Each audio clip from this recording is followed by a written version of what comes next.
21 साल की उम्र में डॉक्टरों ने हॉकिंग से कहा था कि वे दुनिया में महज 2 साल के मेहमान हैं, लेकिन अपनी इच्छा शक्ति के बूते हॉकिंग 76 साल की उम्र तक जिए और ब्रह्मांड के रहस्यों में सेंध लगाकर दुनिया को हैरान करते रहे।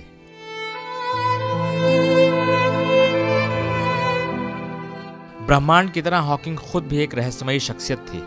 वो फिजिक्स की दुनिया में चोटी के वैज्ञानिक हुए और अल्बर्ट आइंस्टीन के बाद सबसे सम्माननीय कहलाए। उन्होंने ईश्वर की सत्ता को चुनौती दी और 2010 में अपने शोध के आधार पर दावा किया कि ब्रह्मांड की रचना ईश्वर ने नहीं की। वो समय समय पर दुनिया को मानवता का पाठ पढ़ाते रहे और उनका IQ लेवल 160 यानी आइंस्टीन जितना था।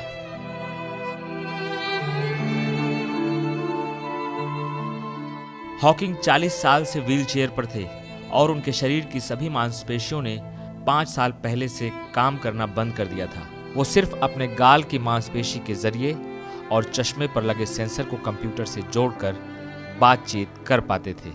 दुनिया से विदा लेने से पहले हॉकिंग ने theory of relativity, black hole और बिग बैंग थ्योरी के कई रहस्यों में सेंध लगाई और विज्ञान की तरक्की के सफर को आगे बढ़ाया।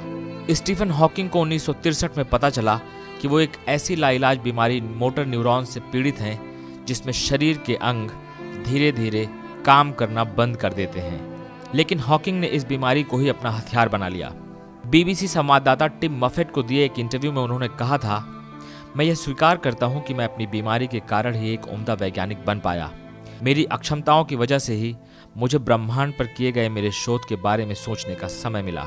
भौतिकी पर किए गए मेरे अध्ययन ने यह साबित कर दिखाया कि दुनिया में कोई भी विकलांग नहीं है।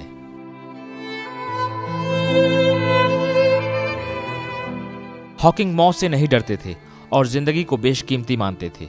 वो हमेशा क्यों और कैसे जैसे सवालों से जूझते रहे और ब्रह्मांड के रहस्यों से पर्दा उठाने की भूख जिंदगी के अंतिम पड़ाव तक उनके साथ रही।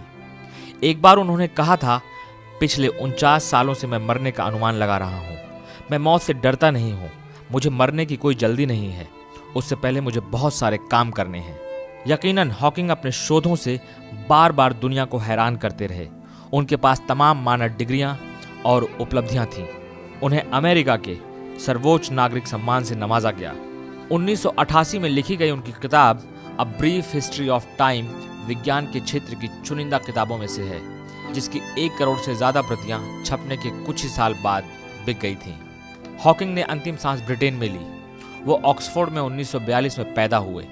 उनके निधन की जानकारी उनके तीनों बच्चों लूसी, रॉबर्ट और टिम ने दी। उन्होंने एक बयान में कहा, हमारे पिता एक बेहतरीन वैज्ञानिक और असाधारण इंसान थे जिनका काम और विरासत आने वाले कई साल तक जिंदा रहेंगे।